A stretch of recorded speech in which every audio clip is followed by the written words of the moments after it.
Hello and welcome to Giant Mess, a sloppy sports and entertainment talk show that covers everything from the New York Giants and New York Mets to movies, TV, comedy, and a whole lot more. It's hosted by a Giant Mess, that's me, the real cinch Neal Lynch. I'm an Irish-Italian-American who graduated from a Catholic high school but is not Catholic and earned a couple of overpriced degrees from a college known for producing doctors and lacrosse players, and then, get this, I didn't become either of those things. Instead, I like to tell stories. You can leave a voicemail at 862-248-1986.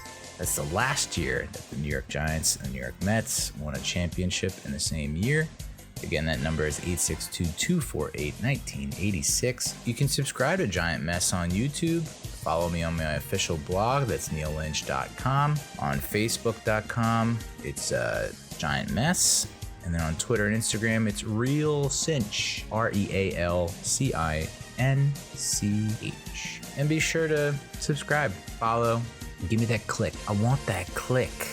On today's episode, we're going to recap the fantasy football draft weekend that I went to in Hickory Hills, Pennsylvania. That's right by Lake Harmony, Pennsylvania, which I guess is the Poconos area of Pennsylvania. It was a 3-day extravaganza and went up, went out, and went hard. Go big or go home. So without further ado, let's get it on. So as I mentioned last week, I would be going on a fantasy football draft weekend getaway, which to a lot of people probably sounds super lame. But I think, in my opinion, I mean, I used to be in 5 or 6 fantasy football leagues, and it was just too much. It was more stress than I needed in my life. And fantasy football should not be stressful by any stretch of the imagination. You know, it should be something that's fun, that you enjoy, and you don't mind losing a little money. But when you're in 5 or 6 leagues and each buy-in is like $200, it's like, I'm dropping a cool $1,200 for what?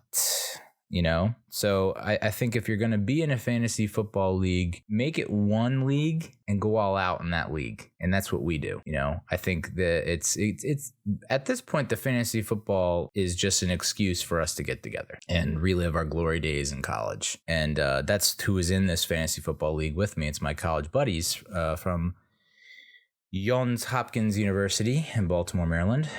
And a bunch of guys that played baseball with, a bunch of guys that played football with, and would have been in the same fraternity with had I not had a girlfriend, I think. Although I kind of leaned on used the girlfriend as an excuse. You know, it was my first girlfriend ever. Yeah, I didn't have a girlfriend. I didn't have, I guess, what you would consider a real girlfriend in high school. The point is, I probably would have been in the same fraternity as these guys. You know, I was given an invite and I de-pledged because I had a girlfriend. I was like, why would I want to get yelled at and do all this shit like half naked with a bunch of dudes when I can just have relations with my lady friend? And do I regret it? A little bit. But I ended up in another fraternity, and I ended up with like 2 fraternities that I was cool with. You know, it's like if I was at my house, my fraternity house, and there wasn't really anyone around, I had another fraternity house to go to. It's like I almost had the best of both worlds. And I'm sure there were plenty of brothers at the fraternity that I de-pledged that were older.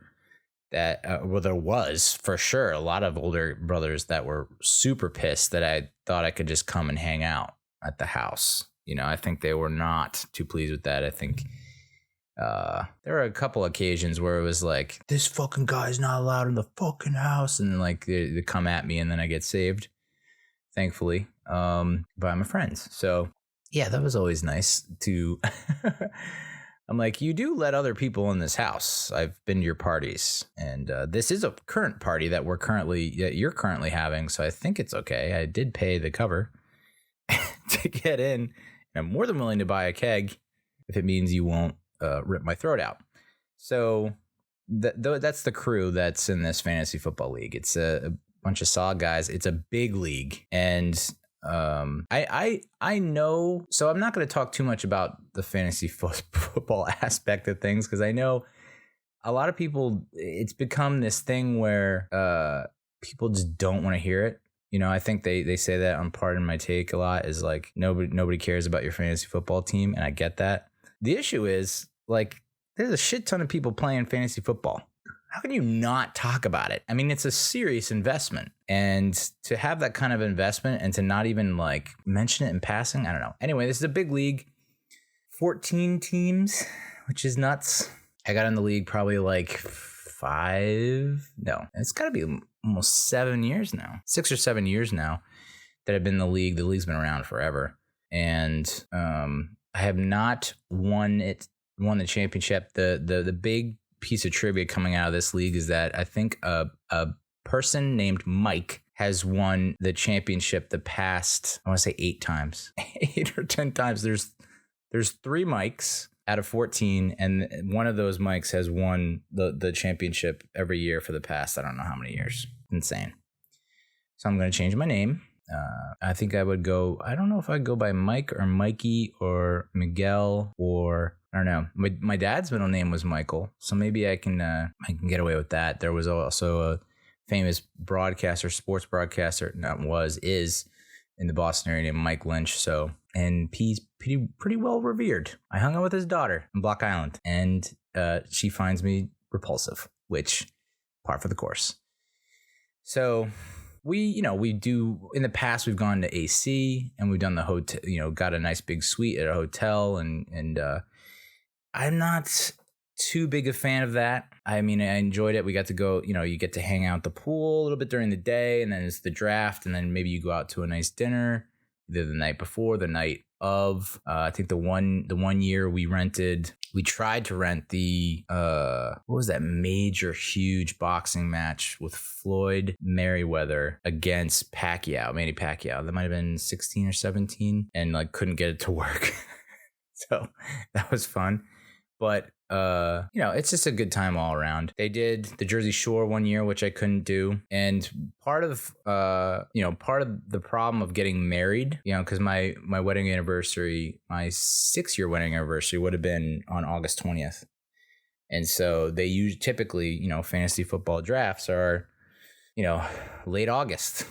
And so I would try to avoid,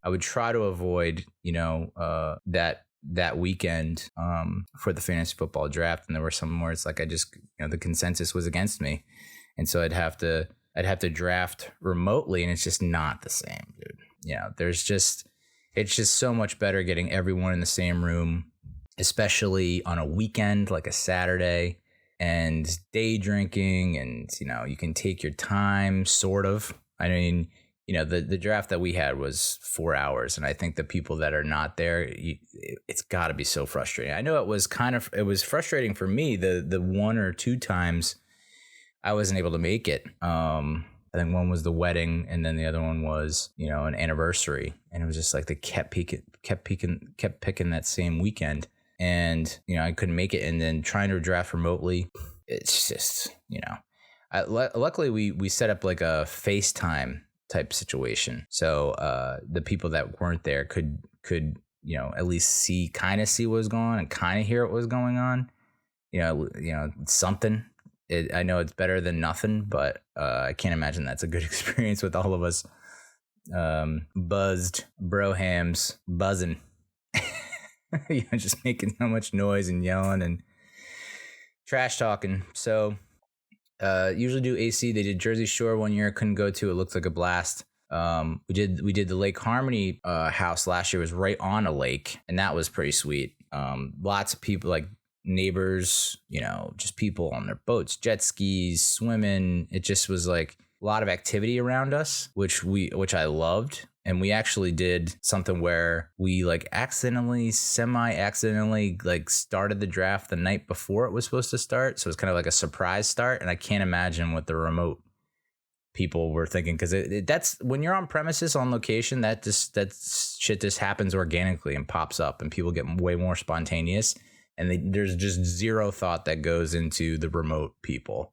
And so I think they started early, and it was just like, yeah, we'll just casually draft over the course of the night and then into the day, and then we'll all sit down as a group, in the afternoon and really bang it out. And I was like, this is weird, but I kind of dig it.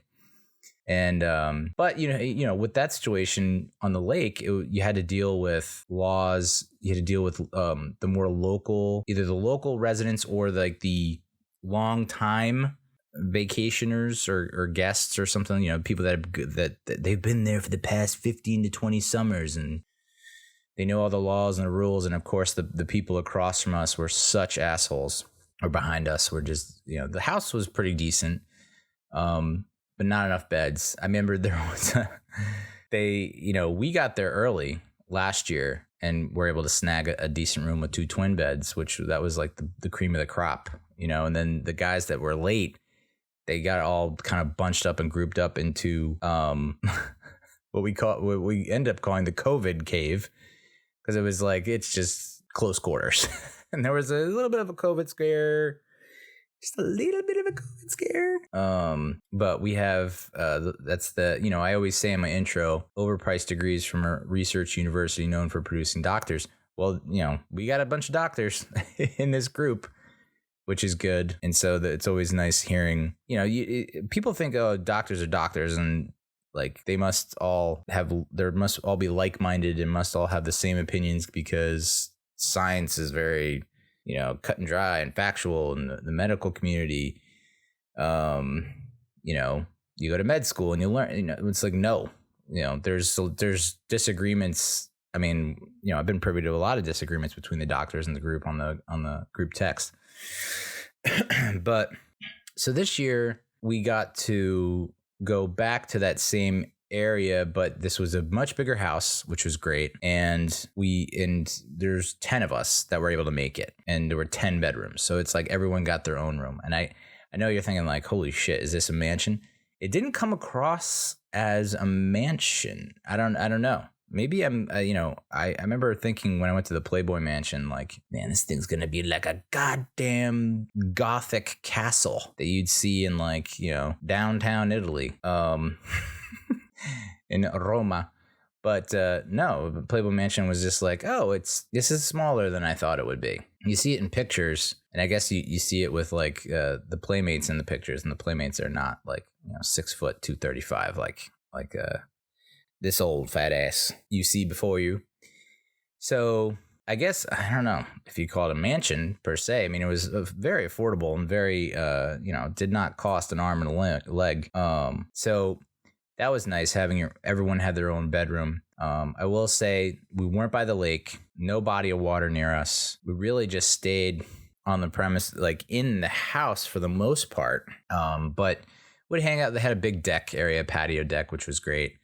Played a lot of cornhole on that deck, and then plenty of space in the living room, a lot of space in the downstairs, pool table, poker table, shuffleboard, which I'm sad to say we didn't get to play more of. I thought that we would play more of that, and plenty of TVs. Problem is the TV, there were a shit ton of these remotes that like Hopper remotes. I guess Hopper, is that still a thing? I don't know. Owned by Dish. And so they had like just an overabundance, just oversaturated with Hopper remotes that no one knew how to use. And there was zero instructions anywhere. I think most times when you do an Airbnb or VRBO, whatever it is, renting a vacation home by the owner or whoever manages the property, I've been fortunate enough to have the owner supply like, here's a binder of all the shit you'd ever need. Every question you could possibly ask. And if you still have a question, here's the number. So none of that. It wasn't like, hey, here's how you operate the TV. Here's how you operate this. Here's where this is. Here's So that was a little disappointing. But other than that, I mean, you can't. I'm nitpicking at this point. I mean, it was a beautiful, spacious house. And unlike last year, where I think there were some people that kind of would go off on their own, do their own thing because of the lake, this one was much more concentrated. So it's like we weren't on top of each other, but it was like everyone was within, you could see and hear everyone, and it wasn't overwhelming at all, which I thought was great. To prepare, I want to make sure I had a good time. I had my first visit to a legal dispensary in the state of New Jersey, in the great state of New Jersey, the Garden State, to pick up some herb, but not really herb, like a different form of herb. My first experience there, and I drove up, I park, doesn't look like the parking lot's too crowded. the windows are completely like you can't see into the building at all.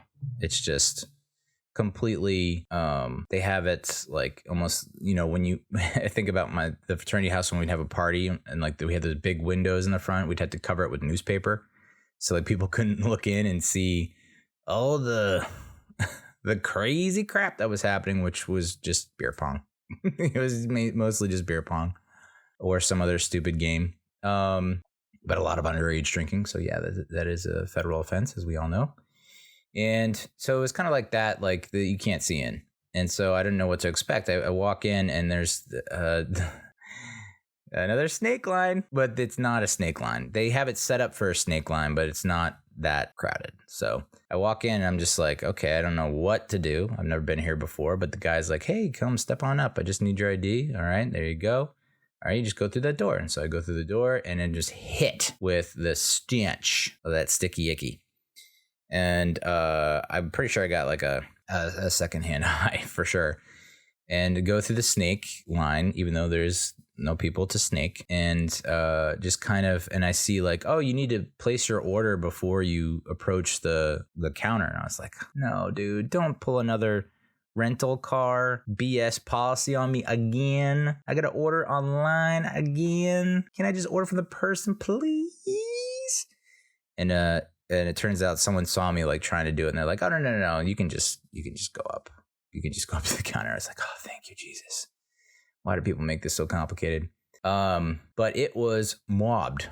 Now there wasn't any snake line, but that counter stretched almost the entire width of the building, and it was like 1 to 2 people deep, and there had to be like 30 to 40 people at this counter, all on top of each other. I mean, there's zero space in between people, just like shoulder to shoulder. And on the other side of the counter are all these clerks or agents or whatever that are trying to help out these people, and they're shoulder to shoulder, and everyone is screaming. I mean, there's just no normal civil talking going on. It's like everyone's just trying to talk over each other so that we can understand each other. And so I didn't know what to expect. I hadn't quite looked at the menu or anything. I was just like, these people probably know what they're talking about. And I know that can be tricky. Like when we went to the bachelor party my bachelor party in Denver, I specifically picked Denver because it's legal there. And I didn't want to have to worry about anyone. I wanted everyone to just relax and have a good time and not have to worry about, being sneaky or like getting caught or anything like that. I was just like, let's just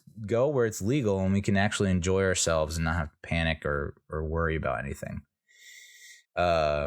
And so when we went there, you ask the person a question, and I know this joke has been made multiple times before, but you ask a person a question at a dispensary. It's like, buckle up, Buttercup, because you're about to go on a ride. You're about to get a dissertation about everything there's to ever know about whatever you just asked and more. We're talking tangents, bitch. So I was like, as soon as the question came out of my mouth, I was like, oh, I shouldn't have asked that because I'm going to be here for the next friggin' 3 hours listening to this dude. But I ended up just saying, hey, I normally order through 3 Chi. And so do you have anything that's kind of like that? Like, that's how much of a fucking noob virgin person I am. It's like, I've never purchased it before. It's always some friend had something. And then the only time I only ordered it online was through this 3 Chi, which is not even really, it's like Delta THC 8 or something like that. It's like not really THC, but kinda. It's like the legal amount. I don't know.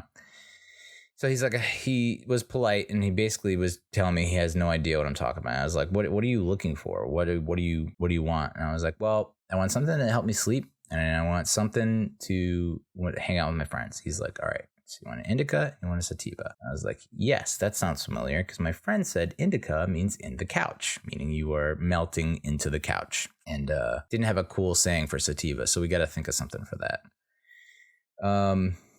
So fairly easy, fairly painless, $30 each though for I think 10 gummies or lozenges. I'm a weird cat. I get that. Like, I like to smoke cigars.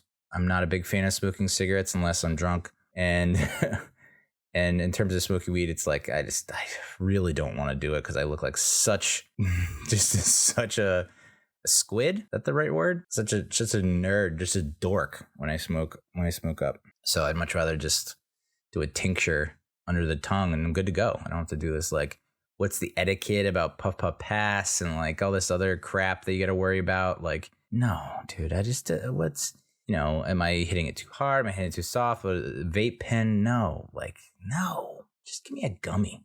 Take a little bite of a gummy and I'm good to go. I don't have to keep hitting a pen or like, whatever. So that was a success. I'm very proud of myself. And I ended up, even though I had to pick up a friend about an hour north of where I am, because he doesn't have a second car. He and his wife don't have a second car.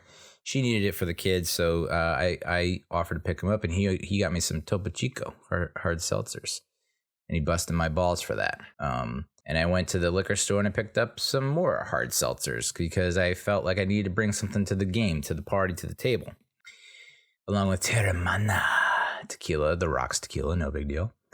And I've noticed that I think the vast majority of my friends look down and frown upon hard seltzers. They're getting the same kind of treatment that I think Mike's Hard Lemonade got, back in the day, like in college or right after college, where it's like, you pussy, like.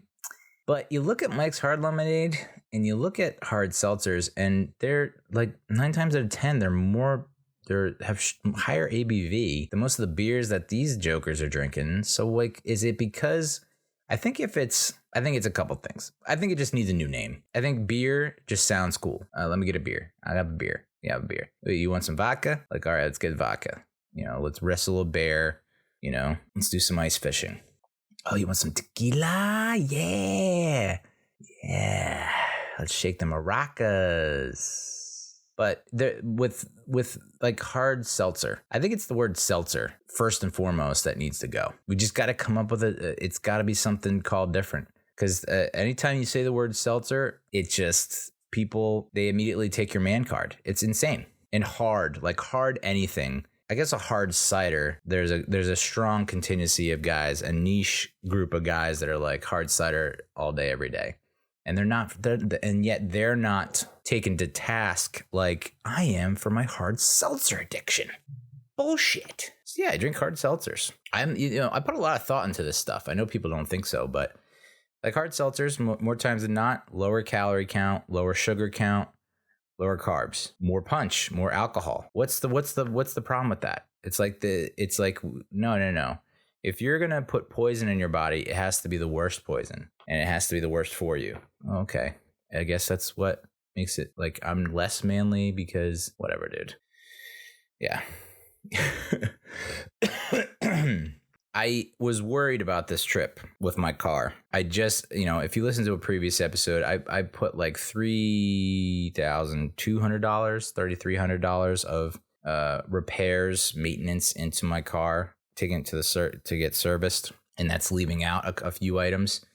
And then I noticed that the low pressure icon or whatever illuminates on my dashboard. And I'm like, you got to be shitting me, because they just put air in those tires. So that means the same thing happened with my Ford piece of Fusion crap.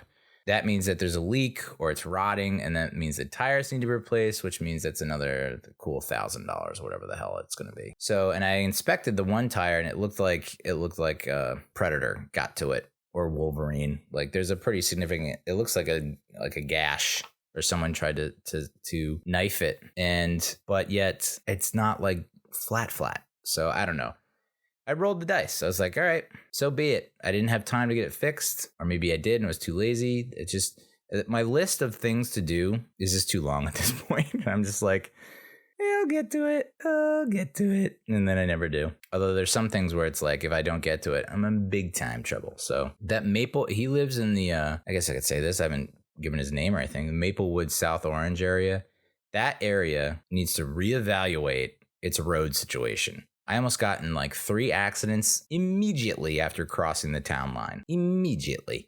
Like there are intersections I've never seen before. I've been driving 3 decades now, and there's stuff that's just like, whoa, okay, just no signs. I guess I just go for it. And so I pick up my buddy and we go. It's about a 2-hour drive to where we need to be, but we're going to the golf course first because we have a 12 o'clock tee time. I've been hitting up the driving range a lot, and felt like this week it started to click and make sense, and I was hitting the ball well. And then our tee time's at 12, and so we mosey on over from the range to where the carts are to kick off, to start off, and it's probably like 11:48, something like that. And we're like, hey, we're just gonna putt a little bit on the green before we get started. He's like, all right, you got like 5 minutes. It's like, no, actually we have 12 minutes, but all right, yeah, 5 minutes, that's cool. And I think we putted like 3 balls, and the guy was like, all right, let's go group, 12 o'clock group, let's go. It's like, all right, well, not 12 o'clock, but all right. So we started a little early. We had 2 threesomes, and we get to the first tee, and there's already another cart behind us. Like, we're the second group of 3 going, and there's already a cart behind us of like older guys, and they're just up our ass the entire 18 holes. Just like the very first hole. First of all, I can't hit for distance worth a damn. At this point, I'm just like, I just need to hit it straight. And I think if I can hit it straight, I give myself a chance. If I try to go for distance, I'm just going to hang out in the woods. Into the woods we go. So, my first shot off the fairway, I go last, or I'm the one who doesn't hit the furthest. So I barely make the beginning of the fairway most times. Sad.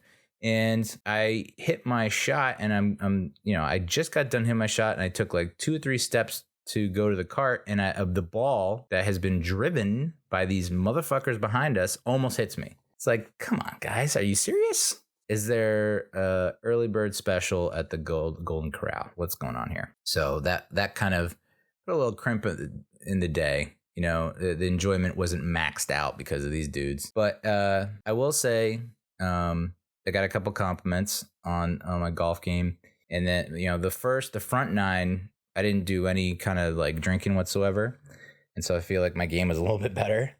And then the back 9, I started to socially lubricate, and it kind of was all downhill. Mostly 6s on the front 9, and then the back 9 was like a few 8s. But we played a game called Lone Wolf on the course, where there's 3 of us, and so you go in order. You pick the order, your first, your second, your third. The first guy that goes can claim blind lone wolf, where you have to call it out, and that means you're basically essentially betting on yourself. And in doing so, if you get the lowest score of the 3, you get the most points, and no one else gets points. You can then hit the ball, and then the next person goes. You either have to pick them before they shoot, because after they shoot, the only one you can pick. I think I already screwed this up. I wasn't really listening. I think it's like, or you can pick one of the other 2 guys, right? And there's some debate about when. For me at least, about when you can pick it, because I was doing it wrong apparently, but I didn't know I was doing it wrong. And so you can either go blind lone wolf before your first shot. You can either let the other 2 guys shoot. So if the first guy shoots and crushes it right down the fairway, you can pick that guy. Now, if he doesn't, he shanks into the woods, and the next guy goes and he also shanks it into the woods. You can't then pick the first guy that went. Does that make sense? But say the first guy shanks it, the second guy crushes it down the middle of the fairway, you can pick the second guy. Or you can go just lone wolf, which is like you're betting on yourself. Again, not as high points as blind lone wolf, but more points than if you pick someone else, because if you pick someone else, you split the points if one of you gets the lower score. It's just a nice little incentive, something, a little extra juice that you can infuse into the game. No cart girls, which was no problem for us. It was just a little weird not seeing any cart girls come by. They did have the carts did have this like I haven't been golfing since the last time, the last fantasy football draft last year, but these golf carts had cool little screens, kind of where your rear view mirror would be in a car, and it can tell you like the distance to the tee based on like I guess GPS that you would have in your car or on the cart. And so that was very helpful. And so and I only lost 2 or 3 balls out of 18 holes. I mean, that's got to be a record for me. Typically I'm losing probably 6 to 9. Nice. So that was a good workout. That was a good 4.5 hours of work done. I think the only thing that one of the more memorable moments was probably trying to hit off the tee at one hole, and my buddy ripping the juiciest of farts, just split cheek so hard that it caused me to come hard down on my swing, and I'm pretty sure I broke my wrist or sprained it at least. It's just like, but damn, that was funny. I wouldn't change a thing. And I told him, I was like, listen, I'd love to return the favor, but I have not had anything to eat today. Because last year before we went, hit the highway, we went to this like coffee shop and got a bagel and a coffee. We didn't do it this time. And I thought, oh, well, we're going to be like an hour early. We probably get some breakfast there. Nope. And then, we didn't get to the house until 5. So I really didn't have anything to eat all day until we got to the house.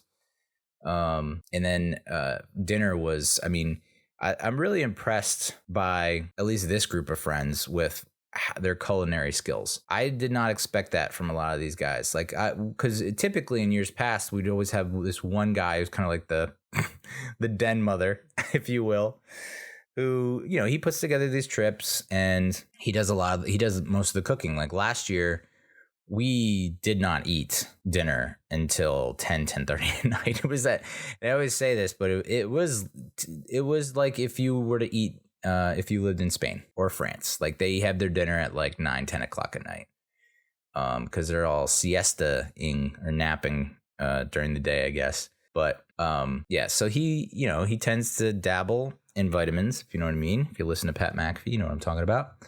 And he tends to get distracted and talk to this one and then like, oh, I forgot this and I got to do this. And just, it's just a very long process. So this year, the way they were like, we can't go through with that again. We need to figure out a better system and spread the wealth, if you will. And so they came up with teams. And so I was put on a team with 2 other guys, and I was responsible for breakfast Saturday morning. Big mistake. And then these other 2 guys were responsible for dinner Friday night. And so they came up with they made these huge Maryland crab cakes that were basically like all crab meat, which was so freaking good. And then street tacos with like shrimp, like a spicy Cajun shrimp. And then it was either chicken or steak was the other protein, I guess you would say. So good. And I had a shit ton of that food because I was starving. But it really hit the spot. And then, we played cornhole here and there, as I said.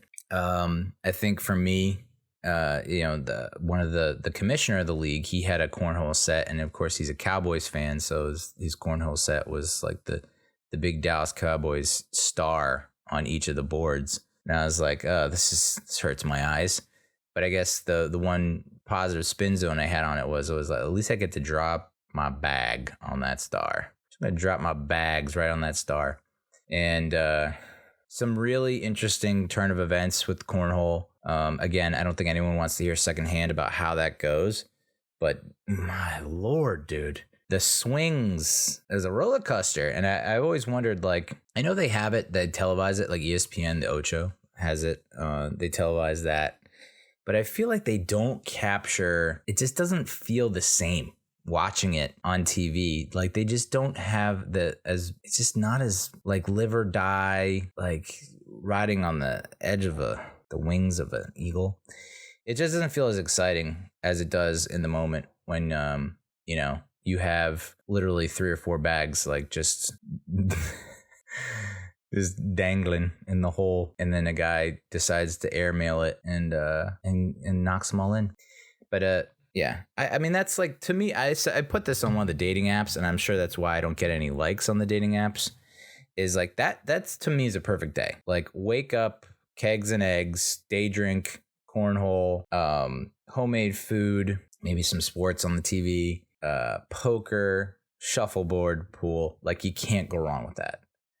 And I'm just as I'm getting like a little bit better at golf, like I'm getting a little bit better than I was last year.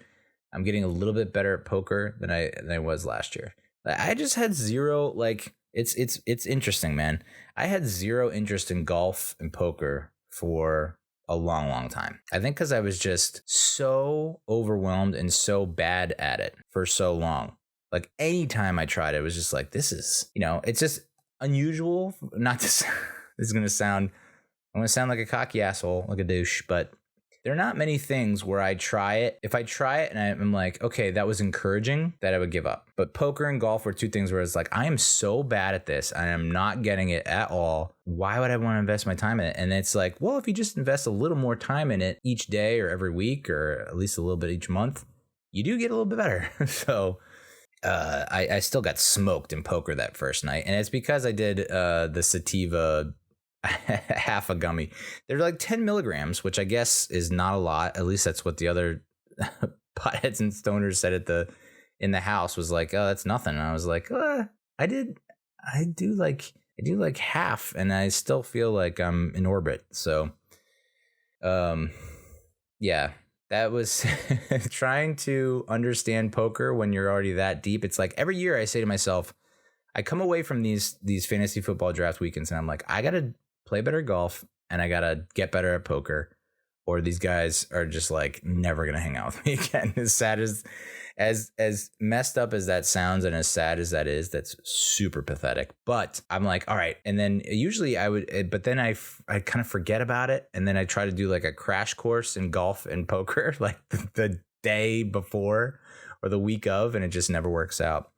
And then them trying to explain it to me in the moment, it's like, it's part frustration, but part also pretty funny. So yeah, it was a $20 buy-in first hand, and then a $30 buy-in after I lost that $20, and I lost the 20, I lost the 30, but at least it wasn't in record time. I feel like I lasted, if I can at least last a couple hours, I feel good about it. Like, if I can make $20 last an hour, $30 last an hour, I'm okay with it. Pool was interesting as well, because there's a lot going on in the house, like a lot of guys, a lot of conversations, a lot going on, and so it's like, you might get distracted and forget where you're at, and I think that happened with pool.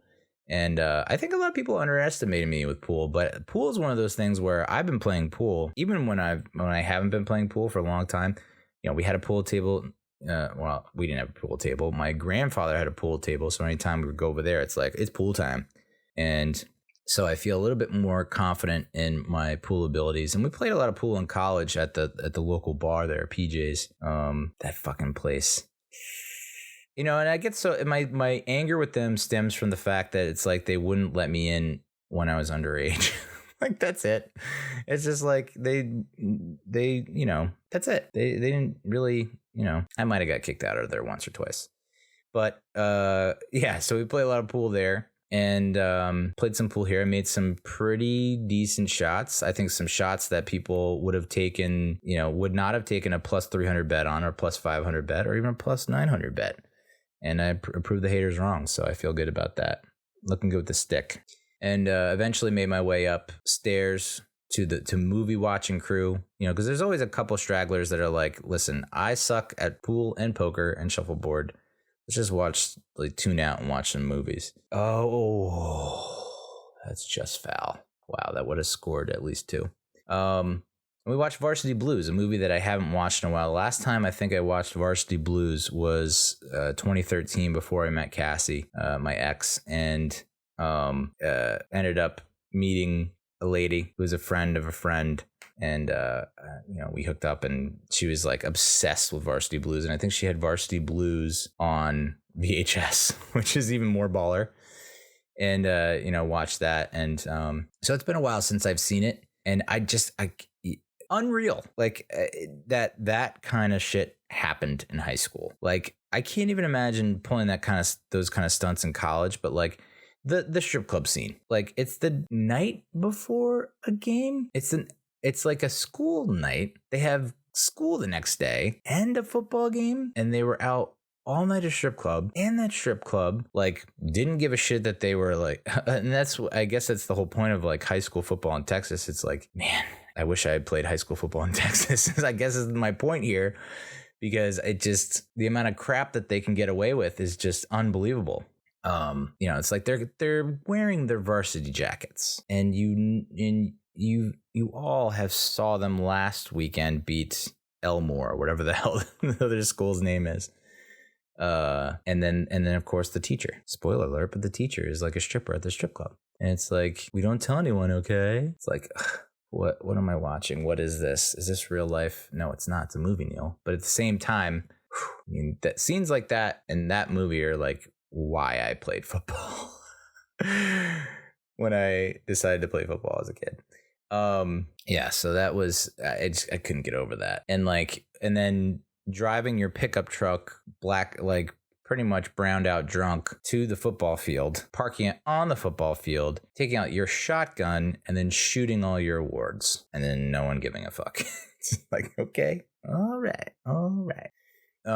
So my room wasn't, I feel I might have made a mistake picking my room, because I thought, so the patio on the back of the house, there's the living room, and then you go outside through the sliding glass doors to the patio deck. That's not a complete wraparound, but sort of wraparound.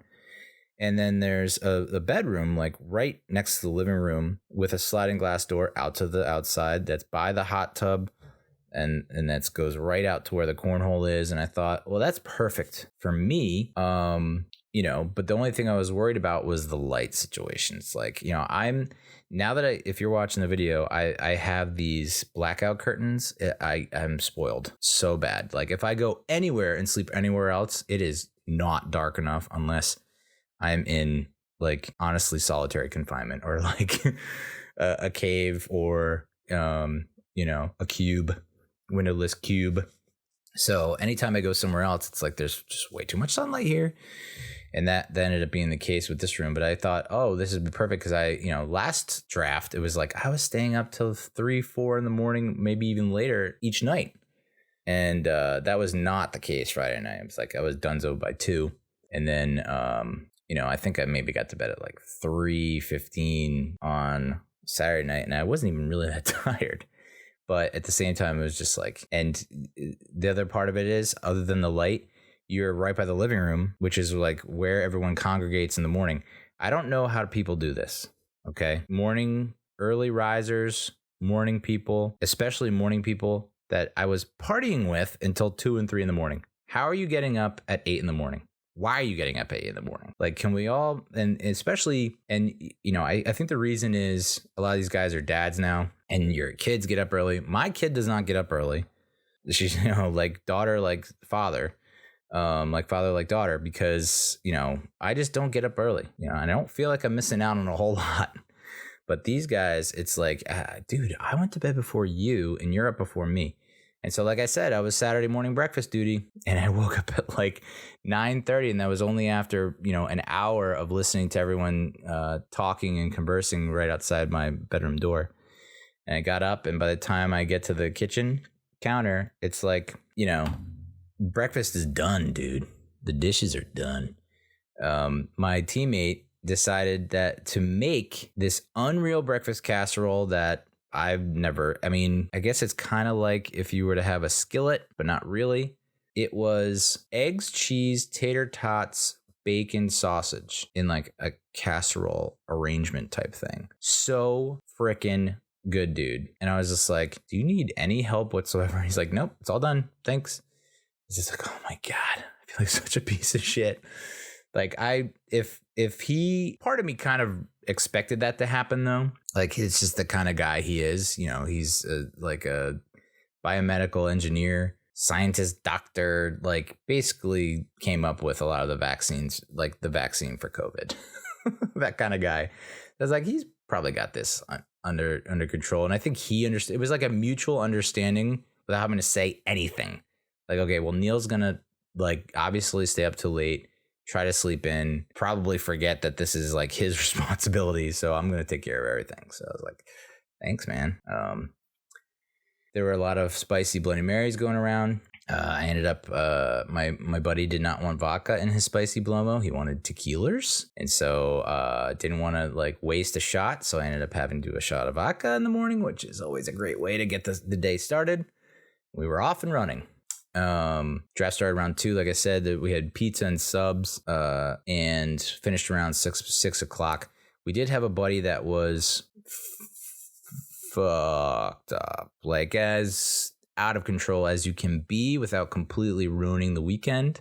I've probably seen worse, but I think there were some people there that were like that were on edge and were not happy with what was going on. I was kind of aware of what's going on, but I was like, so far, no reason to call the cops, right? Let's just keep this all in-house. But yeah, it was kind of like, when did he get off? When did he go off the rails? Like, how is that? This is casual all day drinking. You know, I think we're all pretty experienced, grizzled vets. We all know how to pace. This guy does not. Like, it was very mysterious how it got to that point. And, he tried to tackle a guy. Why he decided to pick the biggest guy in the house to tackle, I don't know. I think that's kind of like prison rules, you know, you don't want to be a bitch your first day in prison, so you go after the biggest guy in the yard. Maybe that was the case. A lot of hard R's being thrown out there.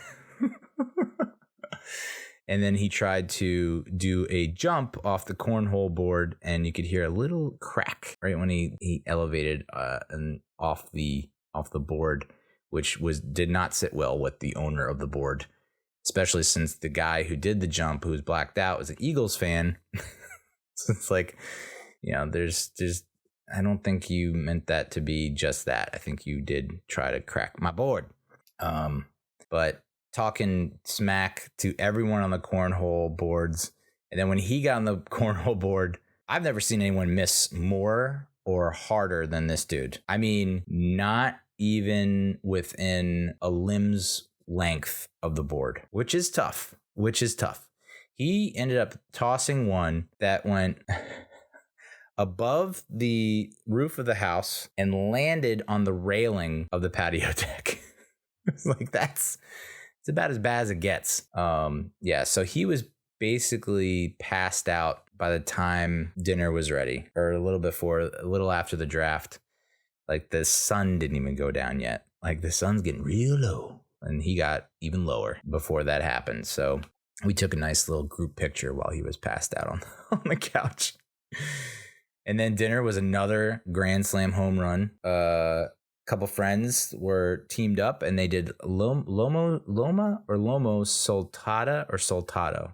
Lomo soltada or lomo soltado. It's a Peruvian dish. Got flank steak over a bed of rice. It's like a flank steak stew over a bed of rice with ají sauce. Like this ají sauce, like kind of spicy, but not like overpowering spicy, just a little bit of a kick. So freaking good, dude. I don't think I've ever had Peruvian food before. I think I was just like, I didn't know that Peruvian food was a thing, and I don't know if I'm willing to roll the dice on ordering. Like, I always see it like as a takeout delivery or food delivery on like Uber Eats or something like that, Grubhub. It's like, I don't know if I'm willing to go down that road, just because I just don't know anything about it. It's just being ignorant, you know, because I mean, to me, it's like one of the top 5 worst things in the world. It's like, you order something that you have no idea what you're getting into, and you get it, and it's like horrible, and you're like, why did I do this? Why did I roll the dice? But it was awesome. It was so good. And then again, some more poker. $50 buy-in this time, each hand, and I ended up winning a couple hands. Kept surprising people. I called myself the wild card because, again, didn't really know what I was doing, and so ultra confident on bets I shouldn't have been ultra confident on. So it's like, they don't know. I never was bluffing really, because I didn't know how to bluff. I didn't know when to bluff. I just thought I was doing the right thing, and it was like, no, that's something you would do if you were bluffing, but I don't know, unintentional bluffing. Like, after this weekend, I tried to download a free poker app, No Dice, because I don't think that exists. But there is a website where it's free, and I love it. I've been playing it nonstop since Sunday, 24/7 free poker. But I'm pretty sure, I'm like very positive that it's just stealing all my information. I have not given it any information, nothing. but I'm sure like some kind of hacking's going on in the background. It's like, how are you letting me play this game for free for all this time, and you're keeping track of my score this whole time? Like, I've been on and off it, the whole past 2-3 days. Resume game, sure. I'm up like $4,000, bro. So next year it is fucking on. Yeah. So after poker was done, went up with the movie Stragglers, which is I love that crew. We watched the end of Joker, which I haven't watched Joker since I first watched Joker when it came out in 2019, and that is, I could see why there are some people out there that were like, this is gonna cause mass pandemonium and chaos, and the incels are gonna rise up, and it's like you watch I haven't watched it since then, and I still get that same kind of eerie feeling about it. Like, whoa, like this guy is off the reservation, and now that he's got like all these people on his side, still kind of curious about how that's going to tie into everything. And maybe it's not. I briefly saw a headline when I opened the Google app today that was like, Robert Pattinson's already out as Batman. It's like, or like, so we're just going to do like all these random, like Joker's not part of anything. The Batman was not part of anything. We're not going to tie any of that together. It's like the complete opposite of what's happening with the Marvel Cinematic Universe. Marvel Cinematic Universe was like, Kevin Feige, whatever, is just like, if you want this movie to come out, you need it to tie into all the other movies that have come out. Like this, we have a plan. This is how this movie fits. This is how you'll tie it in. This is how you set up the next movie. Like everything is just so coordinated and planned out and orchestrated. DC's like, well, we could put out another Joker movie. And it has nothing to do with anything else. Nope. And then the Batman, that was pretty cool, but that's not going to really be anything moving forward. It's just like, now they have the Flash to deal with, like all that shit going on with the Flash. It's like, and they just canceled the Catwoman movie that was supposed to come out on HBO Max. It's like, DC's in a bad spot, dude. I don't even know how you fix it. Just like, maybe we'll just pause on superhero shit for like 5 years and really just Manhattan Project it, like lock ourselves in a bunker in a war room and hash it out. It's like, how about you guys put your heads together, take a time out, there's no rush. And then we tried to start Blade Trinity, but it was vetoed, which I was like, guys, we are so inebriated and intoxicated right now. You don't think that watching a bad vampire hunter movie with Wesley Snipes, Ryan Reynolds, and Jessica Biel, you don't think that's gonna be like funny and we can make fun of it and we go all like Mystery Science Theater 3000 on their asses? And they're like, nope, switch to Sports Center. And I learned that some UFC fighter named Usman got knocked out with a leg kick, and it was unexpected, and people were going nuts. And there's that famous viral clip of Joe Rogan losing his mind while watching it. So that was a big story. And it's like, I just can't get into UFC. It sucks because I'm also this, like, if I'm in a room with other fans and followers of that sport and they have it on, I'll get into it for sure. I'm not gonna be like, no, I'm not. I just can't watch it by myself. Like, I need to be with others that are like into it, and then I'll get into it and I'll ask a lot of questions. Same with like the World Cup. It's like, I fucking hate soccer, but I remember the World Cup in 2006 and maybe 2010. We would go out to bars and watch it, and like people would be super into it, and it was exciting. But I'm not gonna get into it on my own. So it's like I don't keep up with UFC pretty much at all, other than I know that was it Molly the Meatball and Patty the Batty are like signed by Barstool, and so I kind of follow them because I follow Barstool. So that's this week's episode. I appreciate you sticking with me and enduring. And let's go day drinking. I am all about day drinking. I want to bring day drinking back. I need it in my life. I love it. I know I sound like an alcoholic, but it's just being out in the sun with friends, music, games. Like, I don't know that it gets better than that. And if you don't swipe right on that, I don't know what to tell you. Why don't you go swipe left on life? You know what? Okay. We got to cut it. That's all we got. Thanks so much. Adios, muchachos.